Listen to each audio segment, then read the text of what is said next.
এবার কোনো কথা নাই, এবার হচ্ছে আসার সাথে সাথে সাইজ হবে, সেটাই আসে। আমরা দেখছি উত্তেজনাকর পরিস্থিতি। একটা ওই ছেলের আইসিইউতে নাকি ভর্তি আছে, তাকে গুরুতরভাবে পিটানো হয়েছে এরকম, কিন্তু এটা নাকি আরো বেশ কয়েকদিন আগের, এবং এটা আবার তাদের স্টুডেন্ট না, এটা পরে শুনলাম যে এটা রেজওয়ে কলেজের স্টুডেন্ট। আচ্ছা, এখন এটার আসলে কতটুকু কি এটা আমরা জানি না, তো এটা আমাদের শুনতে হবে। ওই ঘটনাকে কেন্দ্র করে এরা নতুন করে আজকে শুরু করছে। ঢাকা কলেজ আসছিল যখন ওদের বাস ভাঙচুর করছে, ঢাকা কলেজকে আমরা বুঝে শুনে পাঠিয়ে দিচ্ছি। ওরা কিন্তু ওই ঢাকা কলেজের ভিতরে ক্যাম্পাসের ভিতরে ঢুকে গেছে। পরবর্তীতে যেটা হয়েছে, রিয়েল কলেজের যারা উচ্ছৃঙ্খল ছেলেপেলে ছিল, এরা কিন্তু পুলিশের সাথে আবার এসে মারামারিতে লিপ্ত হয়। তো ইট পাটকেল মারছে, আমাদের পুলিশের বেশ কিছু আহত হয়েছে। তো পুলিশও বাদ বাকি পরে যেটা করছে ওই যে টিয়ারশেল মারছে, মারার পরে এতে একটা পর্যায়ে আমিও এসে ওদের সাথে ভিতরেই আমি গেছিলাম, যাওয়ার পরে ওদের সাথে কথা বলেছি যে ওদের আসলে সমস্যাটা কি, ওদের কি হয়েছে। দেখ, ওদের অনেক রাগ অভিমান আছে, এটা শুনে আসলাম।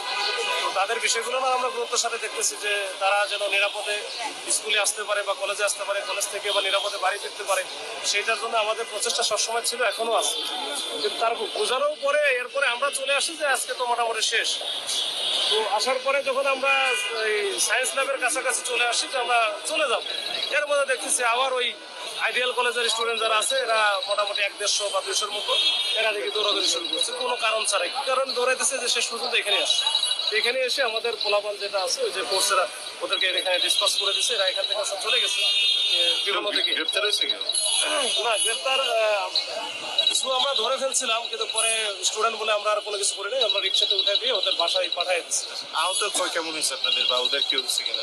আমরা এখন ওদের কথা আমরা ওইভাবে জানি না, ওটা পরে হয়তো বুঝতে পারবো। আমাদের 5-7 জন ফোর্স আহত হয়েছে, যেটা হচ্ছে ইট লেগে আর কি, ইট ধারালো ইট। এখন আর কেউ নাই, বাইরে কেউ নাই, পুরোপুরি নিয়ন্ত্রণে। যদি কেউ আসতে চাই সমস্যা নেই, আমরা আছি। ওটার সাথে সাথে সাইজ হবে, আমরা অবস্থান করছি। এবার কোনো কথা নাই, এবার হচ্ছে আসার সাথে সাথে সাইজ হবে, সেটাই আসে। এত মানে আমরা অনেক টলারেট করছি, আর টলারেট করবো না একবারে। যে এই দিনই দুপুরে একেবারে যে এখন পুরা লোকজন, এই যে যানবাহন চলতেছে, মানুষজন চলাচল করতেছে, এর মধ্যে এরা লাঠি নিয়ে শোডাউন দিবে, মারামারি করবে, এটা আমরা বরদাস্ত রড নিয়ে আসছিল। এইটা আমরা যেখানেই পাবো সেখানেই মোটামুটি ওখানে সাইজ হবে। ইনসাফ নিউজ, সত্য প্রচারে সর্বদা প্রস্তুত।